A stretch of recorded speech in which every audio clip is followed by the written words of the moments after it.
পুরুষরা যাকে নাম দিয়েছেন ত্রিয়া, কেন দিয়েছেন, কে দিয়েছেন, কেউ তা জানে না।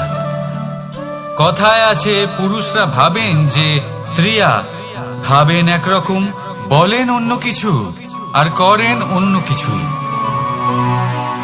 কিন্তু সত্যিটা কি এটাই? আসল সত্যি হলো এটাই যে ত্রিয়া হলো সেই চরিত্রহীন পুরুষ আর কেউ নয়। সেই পুরুষ যারা নারীকে বলেন যে আপনি হলেন মা, আপনি হলেন দেবী, আপনি হলেন বোন, আর ভাবেন কি? ভাবেন যে এই নারী হলো আমাদের পায়ের ধুলো আর কিচ্ছু নয়। আর কি করেন? ওনাদের মাথায় ওনাদের খোপায় মালা পরিয়ে দিয়ে ভাবেন যে ওনারা হলেন তাদের পায়ের ধুলোর সমান। একজন নারীর সম্মান ভঙ্গ করেন, তাদের দাসী মনে করেন। ভুলবেন না,